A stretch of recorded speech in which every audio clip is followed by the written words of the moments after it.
Déjà, c'est une très bonne question parce que beaucoup finissent par étudier informatique, ils ont même des diplômes, mais finissent par ne pas exercer vraiment.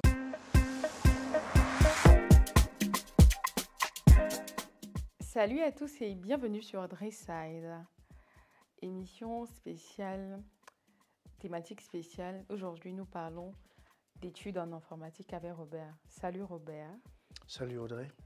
J'espère que tu vas bien. Oh, ça va, on ne se plaint pas, merci. Et toi aussi, j'espère. Ça va très bien. Merci d'être là, merci de nous honorer de ta présence, merci de vouloir partager avec nous ton expérience, mais surtout des informations cruciales pour ceux qui étudient informatique ou qui rêvent d'étudier informatique ou qui travaillent dans le domaine des IT. Oh, c'est un plaisir pour moi d'être là aujourd'hui. Merci pour l'invitation. Et voilà, j'espère qu'on pourra produire quelque chose d'intéressant pour le public. Je n'en doute pas.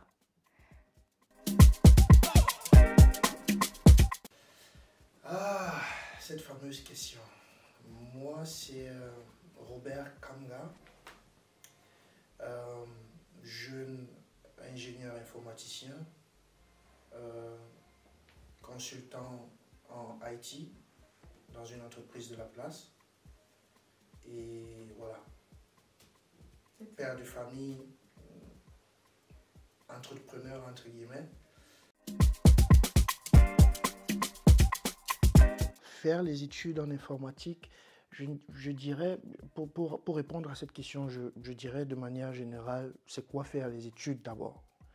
Faire les études, c'est, comme le mot l'indique, les études, on va à l'université, on fait une filière particulière, on essaie d'apprendre quelque chose pour recueillir beaucoup plus de connaissances dans un domaine particulier. Et là, j'entre dans le domaine de l'informatique pour pouvoir demain exercer un métier.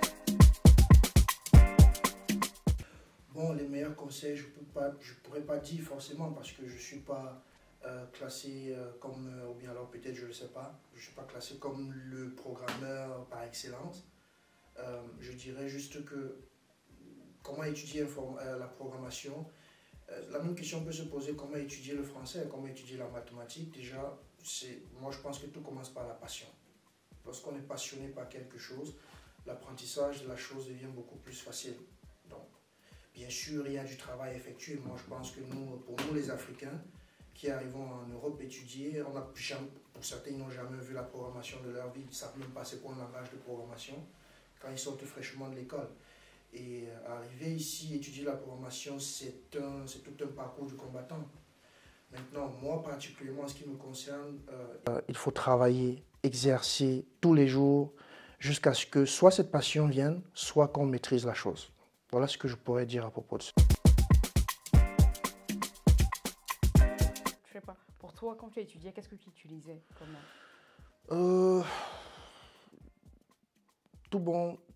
Toute bonne personne qui fait des études doit aussi être un bon chercheur sur Internet.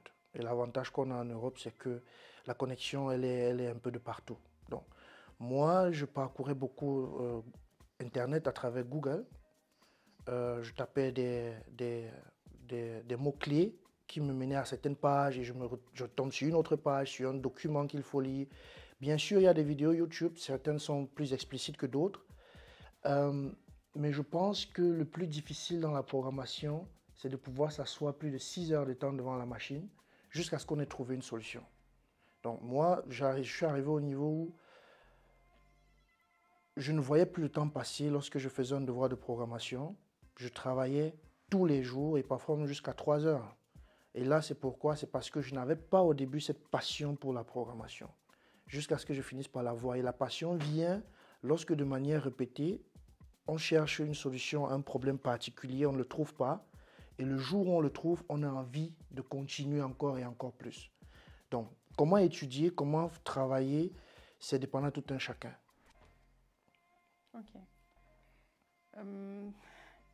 Dit comme ça, pour les personnes comme moi, qui ne s'y connaissent pas vraiment en programmation, on dirait, ok, peut-être je ne cherche pas assez ou je ne suis pas assez passionnée.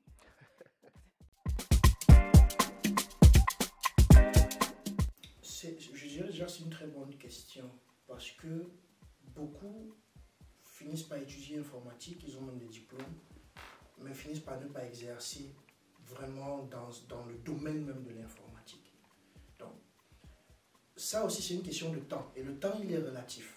Ça veut dire, pour certains qui vont se trouver, après 2 semestres, à dire « Ah, ça c'est quelque chose qui n'est pas pour moi ».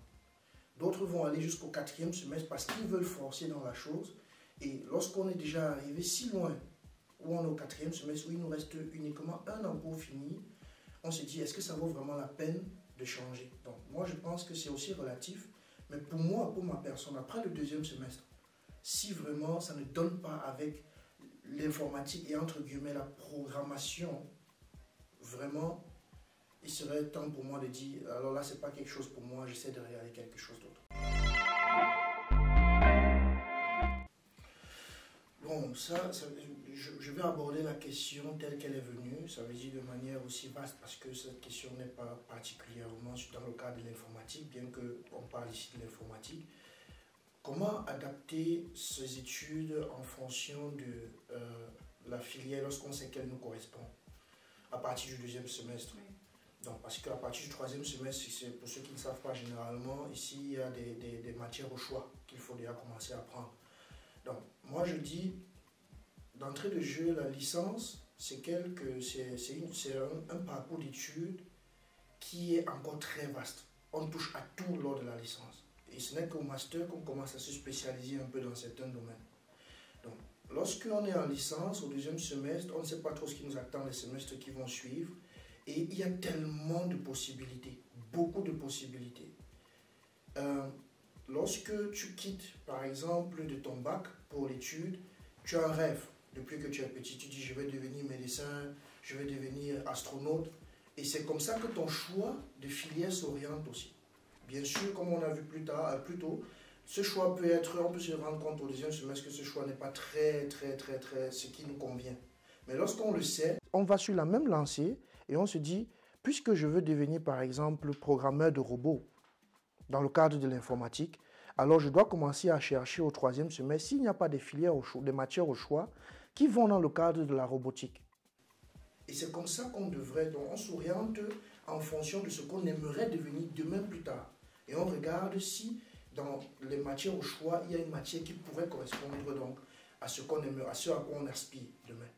Et le constat qu'on fait beaucoup plus que moi j'ai eu à faire lors de mes études, c'est que parfois les gens choisissent ces matières au choix, je devrais le souligner, les gens choisissent parfois aussi ces matières par suivisme. Ou pour valider. Ou pour valider, parce qu'ils ont suivi par ceux qui étaient là avant, que bon, c'est un peu plus facile que telle matière. Donc, à ce moment-là, il faut un peu faire attention aussi.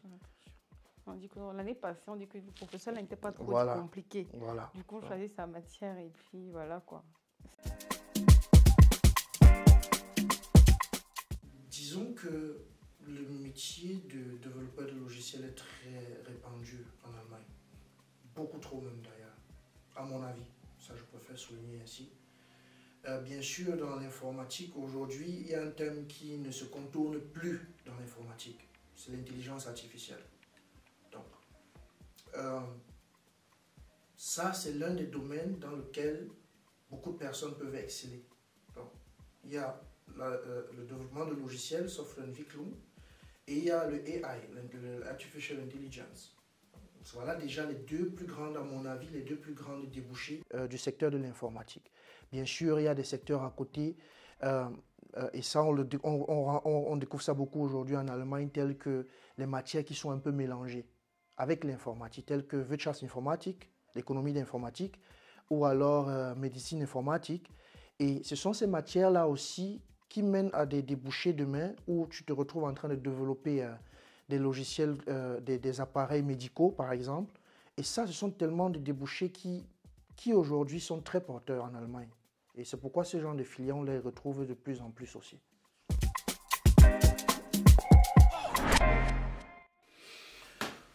Bien, je ne saurais répondre à cette question sans toucher quelques aspects très importants des études en général, en Allemagne surtout. Donc, en tant qu'étranger, il faudrait savoir que l'une des plus grosses difficultés pour beaucoup, là je parle de ma petite expérience, c'est la langue. La langue est un très gros frein en général pour les études. Donc, lorsqu'on a mis la langue dans la poche, il faudrait comprendre aussi que lors des études en Allemagne, pour nous étrangers, on a l'habitude de beaucoup fonctionner en groupe lorsqu'on se retrouve. Bien sûr, il y a des étrangers qui sont retrouvés seuls, africains, étrangers de leur filière. Le comportement à adopter selon moi, c'est de ne pas se renfermer sur soi. Ça, c'est un conseil d'abord général. C'est de ne jamais se renfermer sur soi lorsqu'on fait des études, mais toujours essayer d'aller vers des camarades, vers des amis, vers des professeurs, lorsque on a des difficultés de compréhension d'un sujet bien précis. Donc, lorsqu'on étudie informatique, quel comportement est-ce qu'on doit adopter lors des études? Selon moi, il faudrait vraiment nouer des contacts avec des professeurs afin de pouvoir les aborder facilement.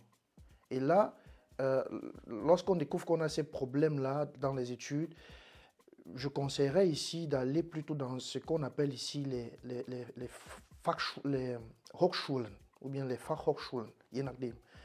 Donc, pourquoi? Parce que généralement, elles sont plus petites, mieux structurées en termes d'étudiants et les professeurs sont parfois plus accessibles. C'est le conseil principal. Ok. Les études sont terminées.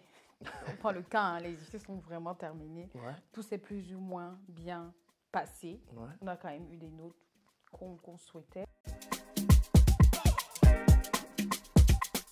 Entrer dans le monde du travail est difficile. C'est d'autant plus difficile lorsqu'on n'a pas eu à acquérir une certaine compétence lors des études. Donc, comment acquérir une compétence lors des études, tout le monde le sait. On doit faire soit ce qu'on appelle un Werkstudent, un boulot pour étudier en entreprise, soit des practica, donc pour pouvoir au moins avoir un CV sur lequel il n'est pas seulement marqué « j'ai travaillé à la cuisine, j'ai fait le bord, j'ai travaillé au chantier » et tout ça. Donc, ça, c'est déjà un élément clé lorsqu'on sort du boulot. Bien sûr, je ne dis pas que si on ne l'a pas fait, si on n'a pas eu à acquérir des compétences pendant les études, qu'on ne pourra pas trouver le travail en Allemagne. Ça, je ne suis pas en train de le dire. Je dis juste que c'est un atout lorsqu'on a déjà pu acquérir des compétences au préalable pendant les études. Ça facilite notre entrée dans le monde du marché. Donc, maintenant, avant d'entrer concrètement dans le monde même du travail, je conseillerais à beaucoup de personnes qui sont qui sont prêts de finir les études, de commencer déjà à chercher. Parce que c'est connu par tous, lorsqu'on finit les études, on reçoit généralement 18 mois pour trouver le travail. Et pendant ces 18 mois, si on n'a pas trouvé le travail, il y a bien sûr des techniques par derrière, je n'aborde pas ça ici. Mais si on n'a pas trouvé le travail pendant ces 18 mois, dans la norme, on est censé quitter le territoire. Donc pour mettre beaucoup de chances de notre côté, il serait judicieux de commencer à chercher le travail, même pendant la phase d'écriture déjà, de notre diplôme, d'écriture de notre Abschluss, comme je ne sais pas de notre thèse. Merci pour le mot. Donc, pourquoi est-ce que c'est possible? Oui, c'est possible. On peut postuler pour un boulot sous réserve de la thèse, de telle en sorte qu'une fois que la thèse est terminée, on commence directement avec le travail. Ce que beaucoup aussi ignorent, c'est que la procédure même pour entrer dans le monde du travail auprès du Ausländerbehörde, vous allez m'excuser le terme en français, je ne le connais pas, auprès du Ausländerbehörde. Des étrangers. Voilà, c'est ça le mot, merci. Ça met aussi le nom, parce que quand tu as fini par trouver un contrat, tu dois déposer tes dossiers auprès du Ausländerbehörde, qui est le service des étrangers. Le dossier doit être travaillé. L'agence pour le travail doit donner son OK, qui dure généralement entre 4 et 8 semaines, pour que tu puisses recevoir enfin le OK pour commencer à travailler. Et ça, pendant ce temps, certaines entreprises n'attendent pas. Si tu n'as pas tous les papiers requis, ils ne vont même pas te prendre. C'est pourquoi il est judicieux pour moi je donne ça d'abord comme parenthèse, hein, il est judicieux de commencer à se renseigner même autour de tout ça pendant qu'on fait encore la thèse. De telle sorte qu'une fois qu'on a fini, on a déjà tous les documents nécessaires pour faciliter et accélérer la procédure. Si tu n'as aucune base sur comment négocier ton salaire, moi j'ai eu à tâter le terrain. J'ai eu à demander parfois même 80, 70. C'est quand on m'a refusé une, deux fois que j'ai essayé de... J'ai eu à acquérir des compétences pendant les études. Mais tu tâtes le terrain. Si tu vois que non, c'est quand même un peu chaud à ce montant, tu n'as pas pu passer ici, tu peux commencer à régresser un peu. Ou alors te renseigner auprès de tes amis. Malheureusement, ces informations, généralement, on ne se les partage pas. Combien tu touches. On est un peu sceptique sur la... Voilà, on est un peu, on dit ça c'est la vie privée et tout. C'est vrai, on ne va pas forcer quelqu'un. Mais moi j'ai eu à partager ça avec certains amis par exemple, qui ont voulu savoir comment ils pouvaient entrer et négocier leur contrat. Donc, moi je dis, mon conseil là-dessus pour la négociation du contrat en lui-même, n'ayez pas peur. Si vous sentez que vous pouvez vous vendre à 60 000 et assumer les 60 000 parce que ici on ne donne pas le genre d'argent là pour rien. Quand on te donne ça, sache que tu vas travailler. Mais si tu peux assumer, n'hésite pas à le faire. Moi, c'est mon conseil. Ok. En tout cas, merci pour ce conseil. Merci pour la transparence aussi. Qu'est-ce qui a été mon secret à moi? Et je pense peut-être que c'est la même chose pour beaucoup. Il existe plusieurs types d'étudiants. Il y a des étudiants qui arrivent en Allemagne et peut-être, disons, la compagnie ne joue pas trop en leur faveur et ils finissent par se dérouter. Il y a, par contre, des étudiants qui arrivent en Allemagne et qui sont très concentrés. Très concentrés, ils ne regardent ni à gauche ni à droite. Ça les aide aussi peut-être à finir. Il y a des étudiants qui, on ne va pas se mentir, nous sommes ici, on parle de manière ouverte. Il y a des étudiants qui viennent en Allemagne avec une lourde charge d'abord au préalable sur leur dos. Si je veux être plus clair, il y a des étudiants qu'on a cotisés pour pouvoir mettre leur caution. Il y a des étudiants qui ont toute une famille derrière eux. Pour ceux-là, c'est un peu plus difficile. Et je me dis, avec le travail acharné, ils finissent parfois par réussir. Tout le monde, hein, quand on s'y met, on finit par réussir. Je pense que dans toute chose qu'on fait, voici Dressite. On ne sait pas et on prie que le Seigneur pousse Dressite en avant. Amen. Jusqu'à ce que ça marche. Amen, amen. Mais il faut venir sur le plateau pour voir. Je pense que même les techniciens de Dressite, sans compter même la présentatrice, tout ce qu'ils font, ils le font avec discipline. Travail acharné et avec rigueur. Tout travail bien fait finit par payer demain. Donc, si je dis aux gens aujourd'hui que, et ceux qui me connaissent vont témoigner, on dormait à 3 heures, 4 heures pour pouvoir, par exemple, télécharger un devoir qui avait été demandé. Si je dis aux gens, on apprenait dans les trains. Bon, d'autres vont dire, il ne faut pas aussi exagérer, mais c'est la vérité. Quand les gens le racontent, c'est la vérité. Mais pour moi particulièrement, j'ai beaucoup de chance que je sois quelqu'un qui comprenne vite et que la langue n'ait pas été un gros frein pour moi. Ce qui fait qu'après les cours, généralement, je n'étais pas obligé de relire parce que j'avais capté et il suffisait juste qu'un dernier passage, peut-être avant l'examen, avec bien sûr des répétitions qu'on donnait, puisque quand tu répètes aussi des gens, tu finis par retenir, ça finit par caler. Donc moi, en dehors de la discipline, du travail acharné et du fait que le Seigneur m'ait fait don d'avoir une bonne mémoire de rétention, c'est comme ça que j'ai fini par arriver où je suis arrivé en ce qui concerne mes études et que j'ai fini par finir à temps. Ok. En tout cas, franchement, je pense que le travail acharné, ça va parce que les gens travaillent smart aussi. Ouais. C'est ça aussi. Donc, ce sera vraiment dans la technique pour plusieurs. Parce que les gens travaillent tout le temps en Afrique. Moi, en Afrique, je travaille déjà. Ça, c'est clairement qu'il faut travailler smart aussi. Il faut avoir une bonne méthode, il faut optimiser son temps. Ça, c'est là où la discipline intervient entre certaines fois. Voilà. Et tout le monde dit que tu es quelqu'un de discipliné. Rassure-toi. On a demandé à l'entourage. Tout le monde dit que tu es une personne disciplinée. Bravo à toi. Oh, merci beaucoup. Franchement, bravo. C'est assez inspirant tout ce que tu as dit, tout ce que tu as partagé avec nous. Merci d'être venu sur Dressite. L'interview se termine là. Oh, déjà, le temps est passé le temps. C'est passé vite. C'est à moi de dire merci encore une fois de plus pour l'invitation. Voilà, et j'espère, comme j'ai eu à le dire dans mes propos plus tôt, que l'émission continuera et que ça prospérera au fil des années. Amen. Et voilà, c'est à moi de dire vraiment grandement merci. Ok. Merci à vous d'avoir regardé. Abonnez-vous à la chaîne, likez, commentez, posez vos questions. Et je sais que mon père regarde, donc il prendra soin de répondre à vos commentaires. Et tu vas me répondre, n'est-ce pas? Oui, on va répondre. On va répondre pour toutes les personnes qui auront des questions. Et puis, merci et ciao, ciao à tous. C'est bien. Ciao.